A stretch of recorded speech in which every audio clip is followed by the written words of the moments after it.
Hey, what's up guys, it's Nick2, and today I'm going to be showing you guys my nearly perfected version of the Hydra Sorcerer build, and I'm going to be going over absolutely everything you need to know in order to decimate the entire game with this build.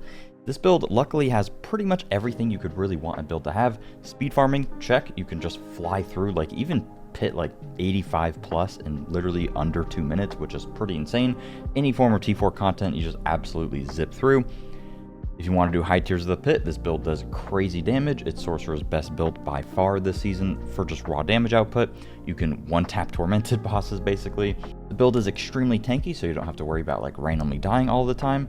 And an icing on the cake is that it is pretty easy to set up. It is fairly straightforward to play with. Of course, I'll be going over all the intricacies and ways that you can min-max your character in this video. If you're a fan of Sorc and you want to try out something new, I would highly recommend trying out this build. It is extremely good. Before we get into things, I want to give a big thanks to today's sponsor, Eniba, which is back sponsoring the channel, and I'm really happy that they are because honestly, way more people should know about Eniba. Eniba is a very trustworthy online gaming marketplace where you can go to get all sorts of exclusive deals on AAA games and much more. For example, you can get Risk of Rain 2 here for just $6. You can even get an 11% cashback on that, which is pretty insane. But not only does Eniba just have the best deals that you're going to find for games, they also have insane deals for all sorts of different categories. One thing that I actually used recently for one of my friends is that they wanted Nitro, and I found that you could get a Discord Nitro subscription. It is a trial, so there's some stipulations with it, but you can get a 3-month Discord Nitro subscription on Eniba for $1.93. In addition to just a massive catalog of pretty much any game you could look for being cheaper than it would be otherwise,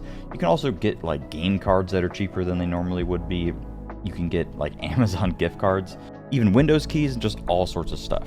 Make sure to use my link down below to check it out and to see some exclusive deals. And as you can see, it is an extremely straightforward buy process. You simply just add it to your cart like you would.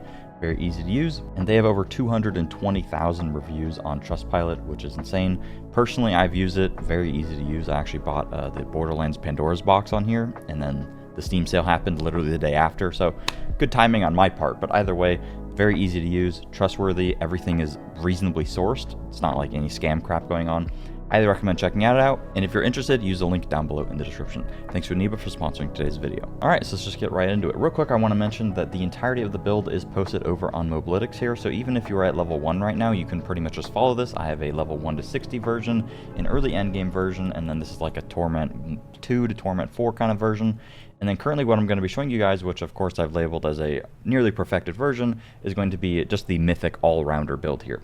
I have a speed farm version as well, which I will mention in the video, and it will be timestamped, but for most intents and purposes, this build will get you through absolutely everything that you want to do, and it is also good for speed farming anyway. So this is what we're going to be covering here today. If you want a earlier version of the build that does not have mythic uniques and doesn't have like perfect gear or whatever, I would watch my previous videos, or you can just try to follow the guide here, and it should be very straightforward and pretty easy for you. Quick, let's just go over some basics of the build and how it really functions at a base level. So with the new Ophidian Iris, this is why this build is actually good, is because of this amulet. For each head above 3 that your Hydra would have, it instead grows larger. So visually it'll be a little bit larger. Unfortunately, we can't have it cover the entire screen, which would have been really cool thematically, but regardless, the Hydras do get fairly large, and it's just going to deal basically double damage for each head that you have above 3. The main way that we can take advantage of this is simply just having a weapon with the temper. Casted Hydras have additional heads. Try to land all your masterwork crits on this. These two things are going to scale up your damage more than pretty much anything else in the build will, especially right out of the gate. So if you like just ended the Torment tiers, you want to prioritize getting an Ophidian Iris, preferably with the bottom roll being close to 100% as possible, and then getting a weapon with the temper Hydra heads, and then trying to land 1 or 2 masterwork crits on that. Next to that, we have Serpentine Aspect. This also scales your damage pretty exponentially.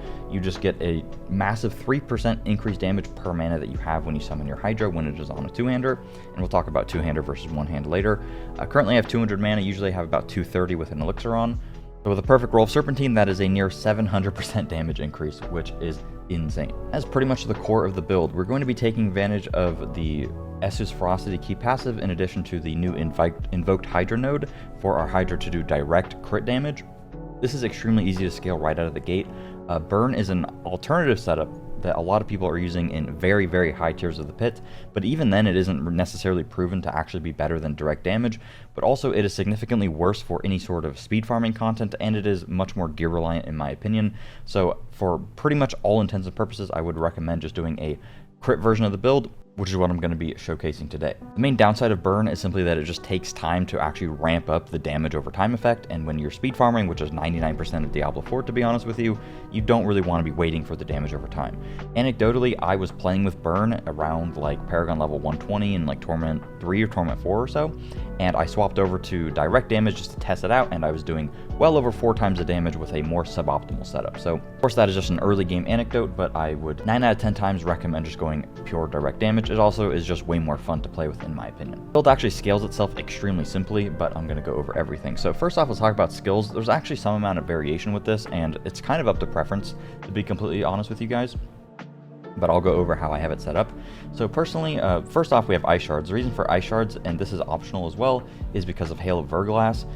Hail of Verglass, just right off the bat, is a very good damage-wise aspect, or unique rather, because it has percentage intelligence, percentage attack speed, cooldown reduction, which feels pretty nice, but also has the bottom bonus here where anytime that you cast ice shards, you deal increased damage to the enemy for 5 seconds, and the Hail of Verglass actually makes the ice shards shoot out in a cone, so you'll apply, I believe it's 10%, because I think it's 5 projectiles, so it's 10% every time that you cast ice shards. This is particularly useful against bosses that have very high HP, whether it be in the pit or just tormented bosses. Outside of those scenarios, it really isn't helping you all that much, but honestly, there's not really an opportunity cost to putting ice shards on your bar. There really isn't another skill that like is going to give you much damage, to be honest. You're pretty strapped for skill points as it is, and not much is really going to benefit your actual Hydra. So 9 out of 10 times I would recommend just slapping this on. Another option is Harlequin Crest, but we'll talk about that later. So that's why we have Ice Shards. Ice Armor is very good defensively. You can have it up pretty much all of the time because every time that we use our Hydra, it uses all of our mana, and Ice Armor has a node where you reduce the cooldown of it every 50 mana you spend, so you can pretty much have this up all the time, which is pretty nice. There's a 56% barrier, which is pretty good. Then I have Teleport. We do use Teleport Enchant, so you don't necessarily need Teleport on the bar, and it also just helps make the build feel a little bit smoother, in my opinion. Typically, I would say that it is redundant to have both the Enchant and Teleport on your actual bar, but in this scenario, like I said, you're not losing much, and I do think it just feels pretty nice. Then we have Familiar. We have some points into this for the 10% increased damage that we get, and then we use the Familiar Enchant. Talk about that in a sec. Obviously, we have Hydra, and then I have Ice Blades, just for the 10% increased attack speed that it gives us. And then I have Inferno. Inferno is pretty nice because it pulls the enemies together, but you also get 50% increased damage with your Hydra while it's active. Very good against bosses or just like doing burst damage. If there's like a big pack of elites that you want to nuke, you can pretty much deterministically use that against that pack and instantly nuke them down. And I have very good cooldown uptime on the Inferno here because I like to use Flicker Step. Talk more about that later. For the enchants, we go for the Familiar Enchant, mainly for Enchantment Master. Also, just having the Familiars active just gives you the 10% increased damage here. The reason that we don't go for Hydra Enchant instead is because the Hydra Enchant actually doesn't benefit from Ophidian Iris. It has a capped number of heads, which is a little bit unfortunate. So the Hydra Enchant itself, which is hilariously unintuitive, and I don't know how Blizzard let this happen, but the only build that we would ever want to use a Hydra Enchant for, a Hydra build, we're not using it for because it doesn't scale off of the thing that gives us the majority of our damage. So that's a little bit unfortunate there. You could decide to use it instead of Teleport when you're doing bosses, or if you just want to try to push into very high tiers of the pit. Teleport Enchant isn't really all that helpful if you already have Teleport on your bar, to be honest with you. And this is kind of a preference sort of thing. The benefit of having Hydra on your enchant, in addition to Familiar, would be that you get another 20% damage with the Enchantment Master node here. But yeah, honestly, Sorcerer's enchants nowadays are kind of ass. Blizzard needs to like do a complete pass on these, to be honest with you. A lot of them are very weak. 99% of builds run TP enchant because it's just nice for mobility and just quality of life, and it's fun. And the other enchant you use, like Borderline, doesn't matter. You just use whatever element is going to scale your Enchantment Master. Familiar is just nice because you get the 10% extra damage. But if you have a preference for any certain skill, like you want to use Flame Shield for the immunity, feel free to just do that. You could just take off Teleport on the bar, or you could take off Ice Blades. The 10% increased attack speed from Ice Blades is extremely minor. You're close to attack speed cap anyway, so I really wouldn't worry about it. When it comes to the skill tree, it's pretty basic. Everything will be linked in the build planner down below, so I would just try to follow that. We have, just some points here. Hydra counts as a core skill due to Ophidian Iris, so that gives us a little bit of extra damage, which is quite nice. Anything else that I do in here that's interesting? We have a lot of extra points because of Shroud of False Death, giving us +1 to all passives, which is extremely good for Sorc because a lot of these passives are very good. I have Teleport maxed out to lower its cooldown. Glass Cannon, we got Ice Armor, of course, Familiar for the damage, Hydra maxed out, Ice Blades for the increased attack speed here. I don't recommend putting points into the lucky hit because you don't really scale much lucky hit, so it doesn't really matter. You'd rather just have more points to go into damage. One thing that I do that some other people don't is Hoarfrost, 24% increased damage to frozen enemies. I like to, our Spirit Wolves actually free stuff all the time, but also you can get the Frost Nova rune, so you can just free stuff every once in a while, so you get that extra damage multi there.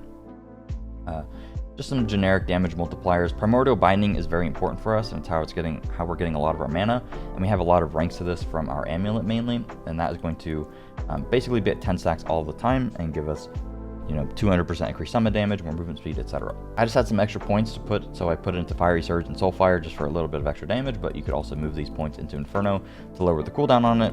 Genuinely doesn't really matter.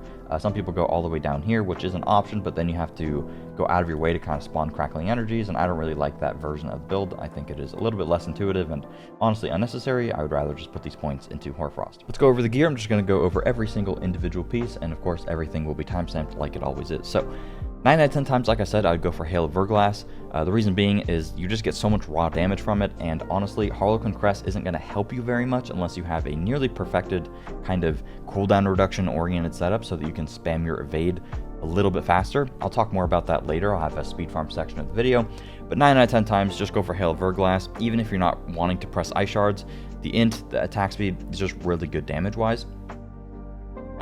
Stats that you want to prioritize on it would be Intelligence, attack speed. I would go for Intelligence first and then try to Masterwork crit that up. Cooldown reduction is pretty nice, but honestly, you don't really need it. I would just say get a little bit of cooldown reduction. And then if you get a Harlequin Crest, I would try to get the Greater Affix to be on cooldown reduction ideally, and the Crit Slam on cooldown reduction, because the only reason you're using Harlequin is either for defense or for the speed farm version of the build. It comes at a pretty significant damage loss versus a Hail of Verglass, in my opinion, so that is why I wouldn't recommend it, generally speaking, unless you have the build very well set up and you're already doing like infinite damage and you kind of just want to chill or whatever. Again, we'll talk about the speed farm version later. For the chest piece, you want Shroud of False Death. This thing is insane because of the +1 to all passives. Sorc has so many passives that are just disgustingly overpowered. I mean, you get 6% damage there, 6% damage there, 8% damage here, whatever. Like, there's just a disgusting amount of damage from this. It's also very good defensively. You get max life, you get those all stats for your Paragon Board breakpoints for all the rare nodes. It is just a crazy item. So any uber unique that you want to prioritize, it would be Shroud of False Death. And for the Greater Affix, try to get all stats, try to get the Masterwork crit to land on that. Second to that would be max HP. Then we have gloves. On your gloves, you want Intelligence, core skills, and then you could either have attack speed or max life. Doesn't really make too big of a difference. With a perfect build, you wouldn't need the attack speed here. My gear isn't like perfectly 100% masterworked, so like with the crits landing perfectly, like, ideally I'd have all the maybe like 1 or 2 more crits on the attack speed here, in which case I wouldn't need the attack speed here. It doesn't really matter, to be honest with you. I would just try to get a Greater Affect on the core skills here, because that does scale your Hydra. And then for your tempers, you want Barrier Generation, and then you actually want Hydra damage. I ran out of temper attempts on this, and I got this like day 1, so it's kind of bricked. But it is what it is, and you want all your Masterwork crits to land on core skills. And for your Aspect, you want to have Flash Fire for just 40% increased damage pretty much all the time. For your pants, you want Axial Conduit. The reason for this is the resource generation and maximum resource. This is fully Masterworked. I think it's like 90% max resource, which is going to scale our Serpentine aspect. So just going to give you a ton of extra raw damage. For the boots, personally, I like to use Flicker Step. I'm going to be honest, I'm like the only person that does this. So if you think that it's stupid, no worries, feel free to just use a normal pair of boots. The reason that I like the Flicker Step is 1, it gives 30% damage reduction, which feels very nice. 2, you get attack reduce evade cooldown by 2.5 seconds, so it helps with your teleport enchant just feel a little bit smoother, especially if you're earlier into the build and you don't have a lot of cooldown reduction. It also just makes it like less gear reliant, but also every enemy that you evade through, you reduce the cooldown on Inferno. Inferno gives you that 50% increased damage. It also just feels nice to press, so I like to basically use Flicker Step just to have more uptime on my Inferno. I just like pressing Inferno. That's pretty much it. If you want to use normal boots, feel free. And Flicker Step does give you way more cooldown reduction than Aspect of the Orange Herald would, which is basically like lucky hit chance to reduce your ultimate cooldown. I tried it. I don't really like it, but it is preference. If you get normal boots, you'd want life, intelligence, and then like armor probably. and then probably Berry Generation and Evade cooldown reduction, and make sure that the implicit is attacks reduce evade cooldown. And then like I said, for the aspect, you'd either want aspect of the Orange Herald to reduce your ult cooldown, or I believe it's called Wild Bolt or Wildfire. It pulls in enemies, but I didn't really like that one, to be honest. And if you do like the Flicker Step, just go for damage reduction from close enemies, and try to get each enemy reduce your evade cooldown by 4 seconds if possible, or closest to 4 seconds if possible. Mine's a 3.6, perfectly fine. I like Flicker Step, but I will say it is a preference thing for me personally. For your staff, I would highly recommend a staff versus a wand and a focus. The reason being is you just gain extra damage. If you want to use a wand and focus to get a little bit more cooldown reduction, or you just like how the attacks feel, you can go for it. I would say it's a little bit more difficult gear-wise, because not only do you need a very good wand, you need a very good focus. And I found getting a very good focus is particularly difficult. You do lose a fairly sizable amount of damage. It's about 30 to 40% damage, I believe, by not having Serpentine on a two-handed staff. So that's why I recommend it on the staff. Way easier gear-wise. If you want to do a wand though and a focus, feel free. You don't lose, like, it's not the end of the world.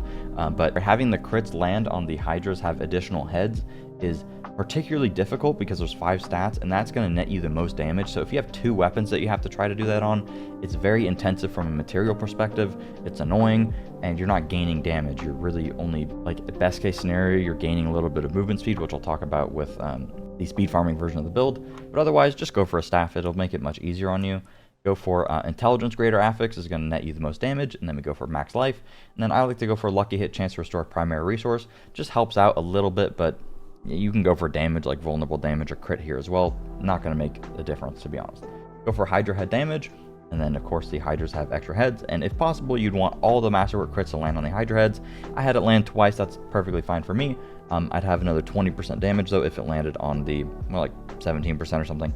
But I'd have a little bit more damage if it landed on the heads, and I got 12 heads instead. Moving on, we want Talrasha here. Talrasha just gives you 75% increased damage all the time, which is very nice. You have it up permanently by using Teleport, Ice Blades, or Ice Shards, and then your Hydra, of course.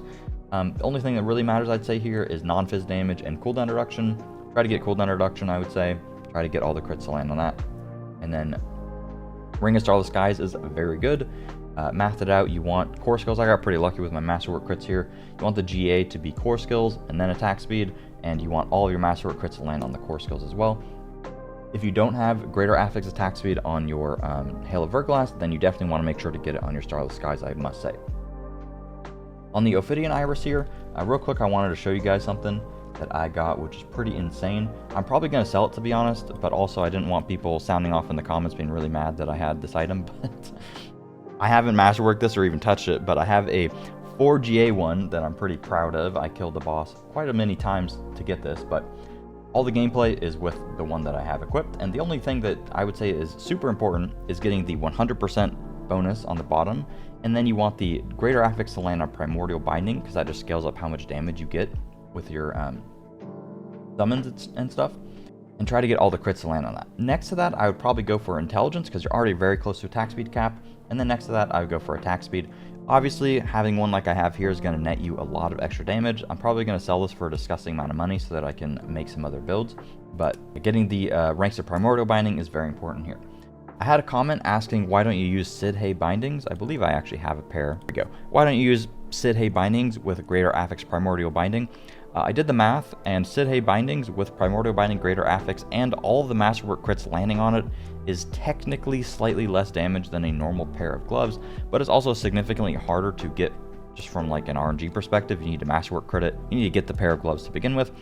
Also, a normal pair of gloves is easier to get, and it will net you a little bit more damage / more defense as well. So normal pair of gloves is better than Sidhe Bindings, both from a math perspective and from a quality of life perspective.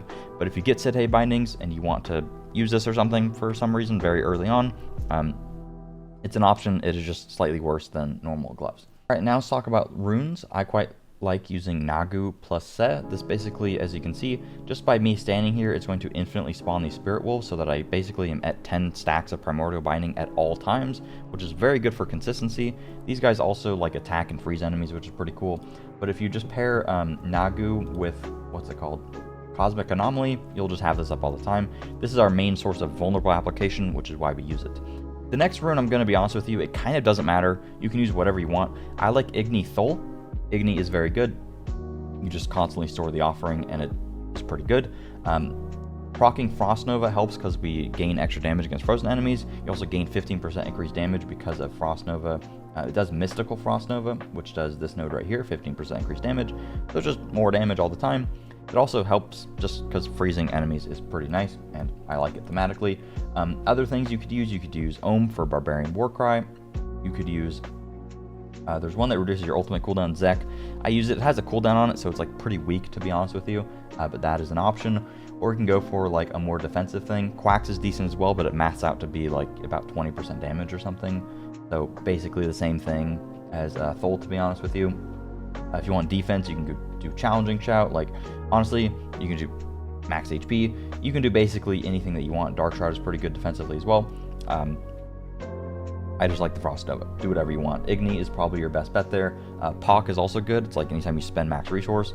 When you press your Hydra, you spend all your resource, so that helps out quite a lot. For the special little jewels that you want the increase your summoning damage by 50%. That is crazy good. You deal 20% more LE damage, but take 10% more. And then you gain 6% primary core stat and 6% max life.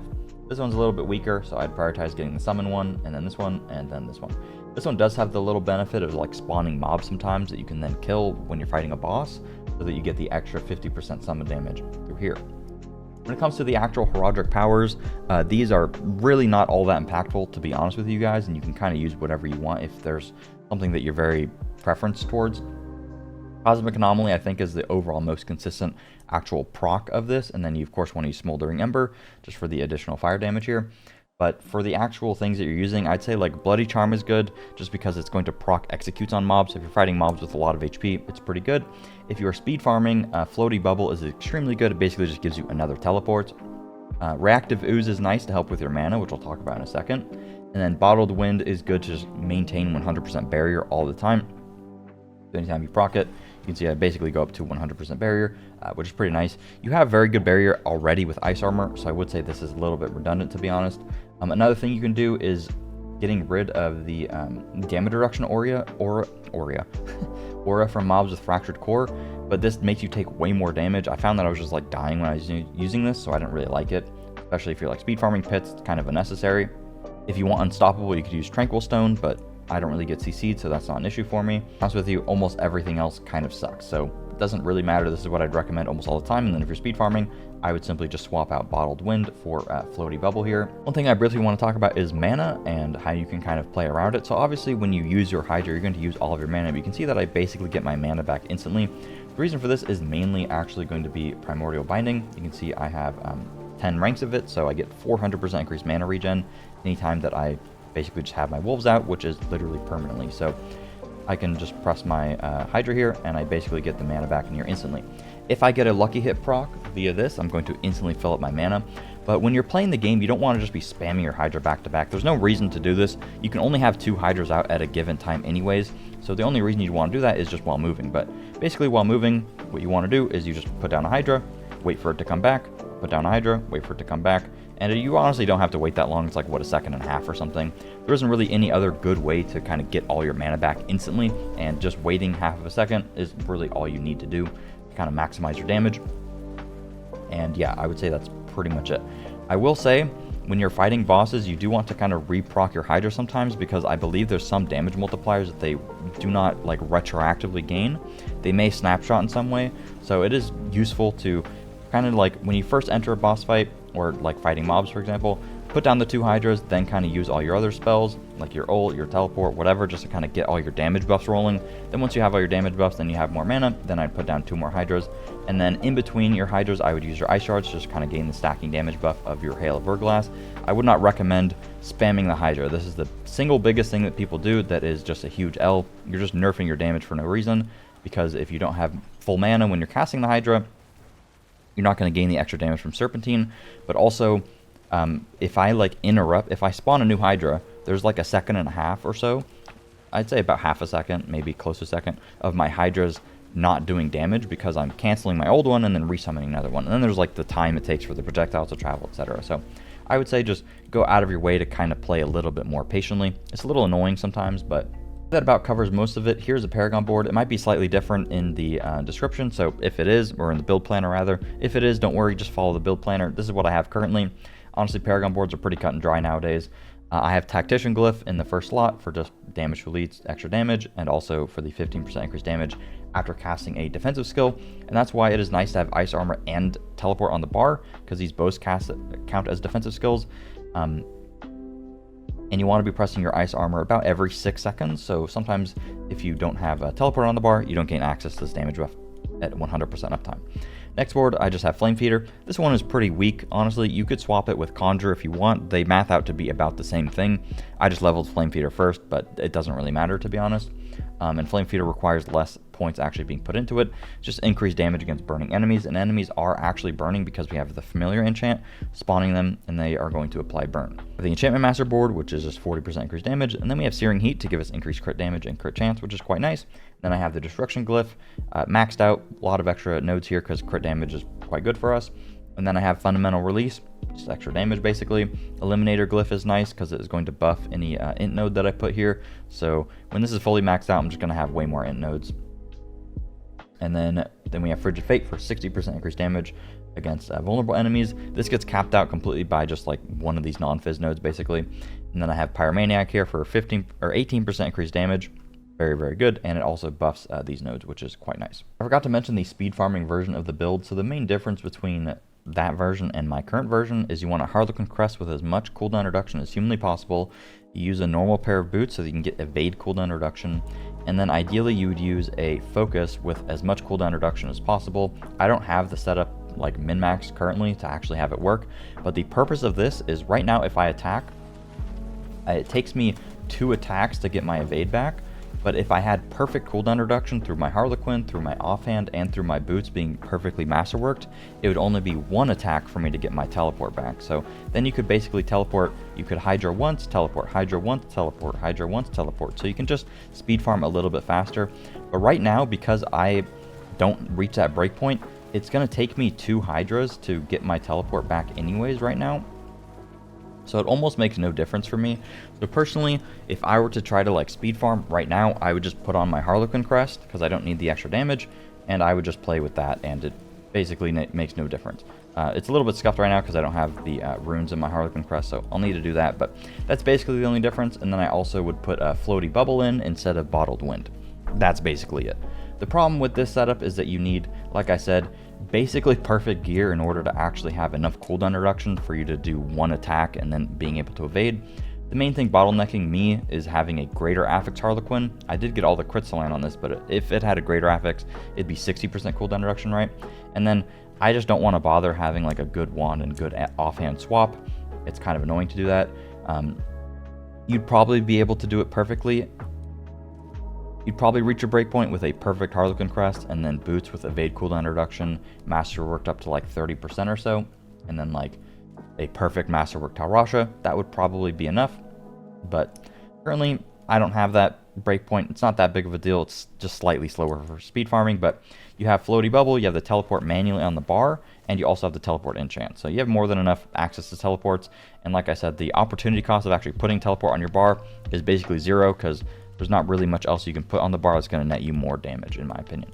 One problem with this build is actually armor, where Harlequin Crest can help out. If you just put on Harlequin Crest, boom, you basically cap out your armor. How I'm fixing my armor is with Rahir, so I just have him down here with the 15% armor and the extra damage here. It also gives you access to Fortify, which is decent, just like 15% damage reduction. But the main way that I fix it is with incenses, so I do Soothing Spices in addition to Song of the Mountain. That gets me about 883, so that's pretty much what I run around with. You could also do an armor elixir. They're pretty weak though. For the elixir that you want to use for actual damage, you want to go for Elixir of Resourcefulness for 25 extra max resource. So I'm at 246 resource, which is extremely good there. I showed some speed farm gameplay at the start, so I mean, you guys can probably get the general idea of what a speed farm looks like. I can do up to like 104 currently. If I put in a little bit more time, could probably make it a little bit higher, but I think for the purposes of the video, I'll just do like a tier 95 can probably be done fairly quickly. I don't want to have you guys, nobody wants to watch a 20-minute long pit run, and honestly, in my opinion, high tiers of pit or pit pushing is kind of cringe. It's just really boring. I kind of just don't care to do it. I'm going to be honest with you guys. and nobody likes watching that. So I'll just show some general gameplay. When I'm like actually in a pit that the mobs have a decent amount of HP, what do? I kind of just try to group up the mobs a little bit, and then you put down the 2 Hydras, and then I kind of just spam my ice shards into the mobs. And that is pretty much it. I like to teleport through the mobs pretty often. You can see that I get my Inferno back very, very quickly here. Oh, someone followed me on Twitch. I haven't streamed on Twitch in forever. Thanks for the follow, dude. So, yeah, I like to teleport through the mobs because you get the Inferno back very, very quickly, which is quite nice. You can see the mobs are just kind of melting. And a tier 95 as well, which is pretty nice. And there's not really any reason to go higher than this, in my opinion, unless you kind of just want to. But, yeah. I will say there is a bug currently with aspect of the elements in addition to the Enlightenment key passive. 1, it is very cringe to stack that up. 2, you do more than enough damage anyways without it. 3, they're probably going to patch it. So if you want to do very high tiers of the pit, I would say you can look into that. Makuna has a video on it if you are interested, but I don't really care for it. It's annoying to do, and there's not really any reason to do it. But if you want to see like trillions of damage numbers on your screen just for fun every once in a while, feel free to do that. But I assume it's going to get patched, and I want this video to be relevant like 2 months from now or whatever. So I'm not mentioning it, or well, I guess I'm mentioning it now, right? But I'm not recommending it or anything like that, right? Either way, you can see that the build is very chill to play with. It's very nice that I just like instantly freeze everything. I quite like that aspect of it, and for all my other skills, I'm literally just spamming them on cooldown, right? So you can see just la-di-da-di-da, just killing everything. Very, very nice. And we get the Inferno there. And I like to just spam the teleport. And again, make sure that you're not like spamming your Hydras. There's no reason to put them down more than every couple seconds. Because if you're spamming it, then you're nerfing the damage on them. Little damage reduction guy kind of ruining my life here. Kind of get them sucked together with the Inferno there. And you can see that on elites, I'm like going out of my way to hit them with the ice shards. Just because there's not really anything else to do, but also because they take extra damage there. I'd say this little area was a little bit slow. I don't know what's going on. The mobs are all like kind of spread out. It was a little crappy, but there you go. I could be wrong about the teleport giving you the damage reduction. It does seem like you actually get the increased damage reduction after teleport enchant. That did not used to be the case, but they must have changed it at some point. I didn't know. So I guess you don't really gain the damage reduction from having it on your bar, but you do gain just like having more access to it, which is kind of nice. But if you want to do something else, I mean, feel free. It honestly doesn't really matter. Normally I'd be like, oh my god, that's a huge deal that, maybe I said that wrong, or like I should like go out of my way to find something else, but there's not really anything else. You don't actually have the skill points to really do anything else. So honestly, it doesn't matter. If you have a preference, just go for it, right? I'm not paying attention. The suppressor mob ruining my life. I'd say the first area was much faster than this area, but it is what it is. We're in a T95, kind of just breezing through. It's super, super easy. And to be honest with you, like, I just wanted to show you guys that you can do a T95 in just a couple minutes, but I mainly just do like T85s, I think, is what I was like speed farming. T85, T90 or so, you can do in like 2 minutes, and that's all you really need to get all your glyphs totally maxed out. And my glyphs aren't even maxed out. I kind of just don't really care, to be completely honest. Like, I kind of get the build to a point. To me, if I get the build to do a T100, and it's like, within like 6 minutes or something, and then I can do like T80s or whatever, like a farmable, decently high tier pit to get Paragon levels quickly, then I'm pretty happy with the build. Like, that's all I really care about. I don't care about trying to do like a tier 120 or some crap. Like, it basically makes no difference, right? Once you get the build to like one-shotting T4 bosses, doing relatively high tiers of the pit, you don't need to get any further. You're basically done, and that's where I'm like happy sharing it. And for me, I just like speed farming stuff mainly. So when it comes to the actual boss, you're not going to have Inferno uptime as much, but you do want to spam the teleport as often as you can. And you can kind of just use it in between the ice shards. So you pretty much just ice shards, teleport, and then every once in a while spawn another Hydra just to make sure that they're down. You can see the boss got staggered very quickly, and that's mainly because of the Frost Nova there. That procs quite a lot. And also the extra wolves. The wolves actually do pretty good stagger. So you can kind of just blast the guy down. So honestly, this build's kind of hilarious that you can do a T95 like this easily. And yeah, like, my gear is pretty good, but it's not nearly as good as a lot of other people. My glyphs aren't like fully maxed out, as you can see. and I'd say that was pretty solid. That's pretty much it for the video. Hopefully you guys found it helpful. If you did, please make sure to drop a like, and again, let me know if you guys want to see a chain lightning build. Thanks for watching, and I'll see you guys later. Peace.